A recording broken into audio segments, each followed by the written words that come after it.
Halo guys, bersama saya lagi dalam Alright Nopod channel terbaik ya. Hari ini kita nampak ya bagaimana pasukan yang hebat, esko-esko yang hebat dan juga Menteri Besar Selangor yang terus dikekalkan, Datuk Seri Amiruddin Sari.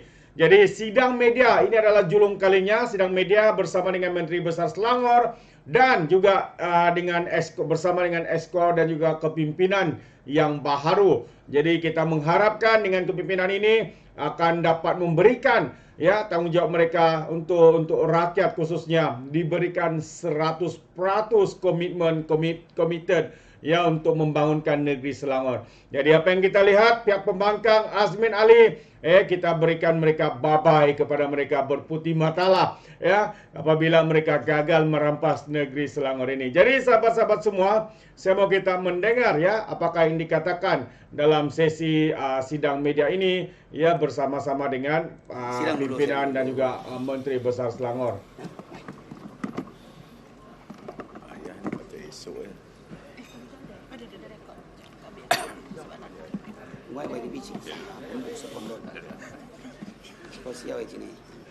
Okey. Terima kasih kepada semua rakan-rakan media. Hari ini adalah hari pertama kita bertugas di pejabat Ibu Pejabat Kerajaan Negeri, iaitu di bangunan SUK yang bertempat di Shah Alam. Dan kita mulakan acara pada hari ini dengan perhimpunan bersama dengan pejabat awam. Dan pejabat awam dapat mengenali ESCO dengan lebih lanjut terutamanya. Sebelum kita esok akan melaksanakan mesyuarat ESCO kali yang pertama yang akan berlangsung pada hari esok. Dan esok juga saya akan mengutamatkan portfolio masing-masing ataupun esko-esko yang terbabit. Hari ini saya dalam masa sebentar nanti akan berbincang dengan pihak pimpinan utama dan diikuti petang nanti, malam nanti saya akan bersama dengan PMX untuk mengutamatkan senarai tersebut. Dan esok selepas meeting esko pertama saya akan maklumkan kepada mereka. Dan yang ketiga tadi saya menyampaikan mesej yang saya rasa sangat straightforward kepada semua pejabat awam bahawa kita ingin melaksanakan semua dasar-dasar dan janji yang kita telah kemukakan, dan ia harus difahami oleh barisan pasukan pejabat awam di peringkat negeri. Dan dengan kaedah tersebut saya percaya kita akan dapat memastikan penyampaian sebanyak mungkin dan juga sampai kepada sasaran yang telah kita tetapkan dalam setiap polisi dan program yang akan dan telah kita laksanakan.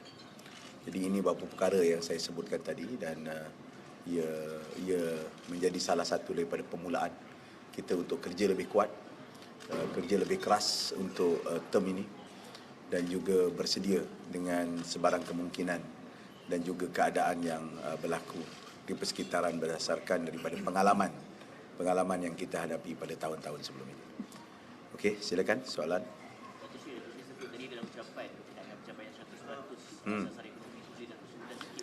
Sehingga minggu ini, sehingga akhir minggu lepas atau Jumaat, kita telah mencapai sasaran 2 bilion kutipan hasil sebagaimana yang telah dianggarkan dalam belanjawan tahun 2023.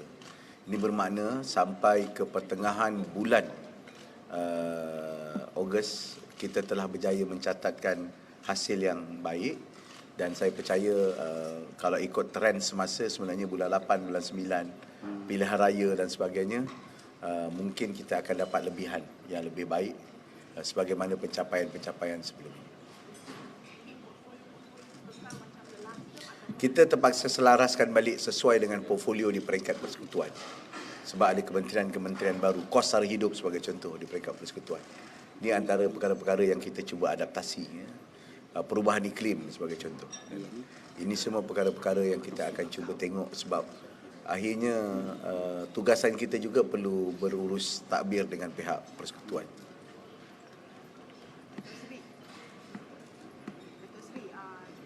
Tak payah dengar.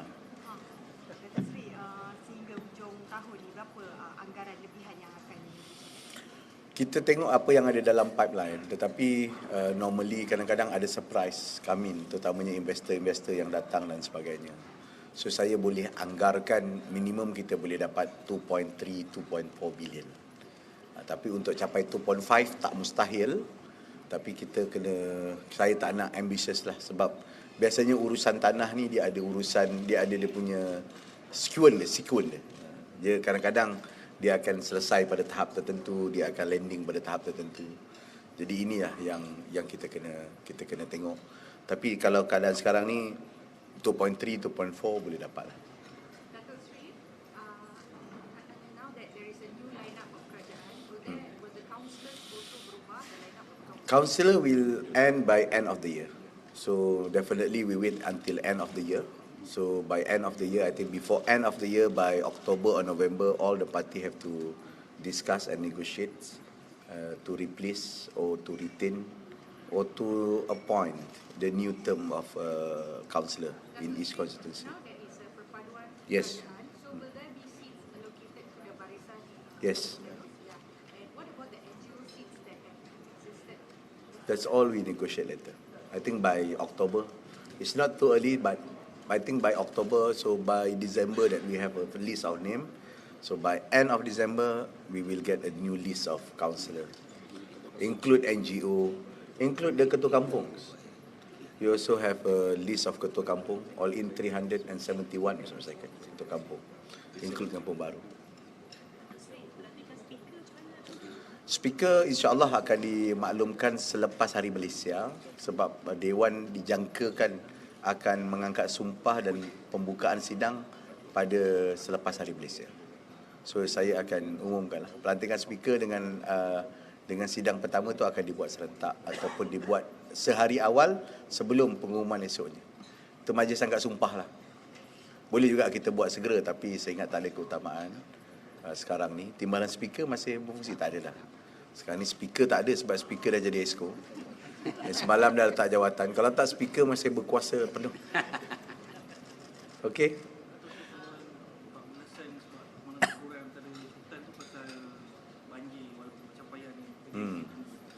Sebahagian besarnya adalah projek yang diselaraskan di antara persekutuan dan negeri. Terutamanya kalau kita lihat di Seksyen 13, ada kaitan dengan naik taraf Sungai Damansara dan juga pembinaan stadium dan kawasan tempatan banjir sekali. Kita akan segerakan sebaik mungkin. Dan tempat-tempat lain saya ingat pihak majlis sudah semakin alert. Hal yang berlaku yang terkini ialah di Shah Alam dan ia ada kaitan sedikit dengan pengurusan majlis dan juga ada kaitan dengan program tempatan banjir yang kita harap persekutuan dapat percepatkan. Terutama dua yang melibatkan Rasau, sebab Rasau itu melibatkan source work untuk loji rawatan air Rasau dan juga tidak ketinggalan tempatan banjir. Dan formula yang dibuat tu hampir sama dengan Kelanggit. That's why Kelanggit tidak affected walaupun ada peristiwa banjir besar. Dan juga Sungai Damansara. Sungai Damansara ni perlukan hanya tinggal beberapa titik saja lagi sebab alhamdulillah kita berjaya kurangkan risiko dan kurangkan kesan walaupun masih berlaku di sana-sana.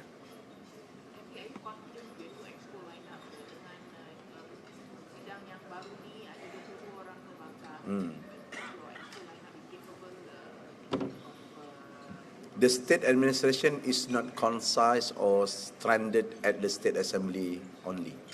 We also have to face a people, NGO, resident association. Therefore, I think we have to be prepared in every time, every waktu, every time, every period. And the challenge and also the critics also coming from not just from oppositions. Opposition is just a part of parcel of the process through a state assembly. So they have to be prepared. Of course, I put 100% confident on them. That's why we nominate them to become a EXCO of the state Selangor. Okay?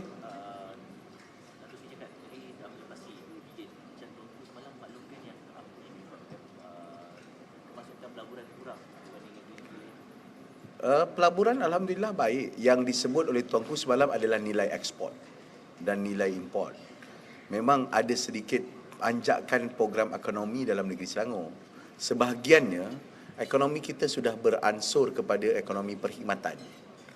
Ekonomi perkhidmatan. Jadi manufacturing kita memang agak berkurang. Bukan kurang, dia stagnan dekat satu tahap. Berbanding dengan Pulau Pinang. Pulau Pinang stagnan dalam elektronik saja pun yang paling besar. Makin lama makin meningkat sebab ekosistemnya begitu. Tetapi semenjak daripada pandemik terutamanya, ekonomi kita ataupun program ekonomi kita adalah industri perkhidmatan, logistik, hub, distribution center dan sebagainya. So itu yang menjadikan kita kekal sebagai penyumbang ekonomi terbesar. Dan tahun lepas ada anjakan 0.7%. Tapi ingatan yang bagus juga sebab ada pandangan daripada MIR, kita tak boleh terlalu cepat melompat kepada sektor perkhidmatan. Maknanya kita juga kena strengthenkan sikit sektor perkhidmatan, pembuatan. So itu kita akan perkemaskan dan perhebatkan lagi. Tak dijaskan perancangan kerja ini? Tak ada masalah sebab memang sebelum ni kita punya perkhidmatan adalah 60% dan kita punya sektor pembuatan kita 30%. Itu lebih kurang, kadang-kadang dia jadi 31, kadang-kadang jadi 59 macam tu lah. Maknanya itu portionnya. Jadi kita kena balance. That's why kita maintain kesan ekonomi ketika pandemik. Di saat di tempat lain mengalami contraction yang besar, Federal mencatatkan negatif 5.6, 5.7. Negatif kita mencatatkan negatif yang lebih rendah. Sebab apa? Sebab sektor perkhidmatan pada ketika itu menyerap kesan-kesan daripada kegiatan ekonomi yang lembap, terutamanya dalam sektor pembuatan. Nampak bagus juga kita kekal kepada sektor perkhidmatan, kerana sektor perkhidmatan juga boleh bergerak dan diperlukan pada bila-bila masa kerana ia adalah sebahagian daripada supply chain kepada dunia terhadap kitaran supply barangan dan buatan.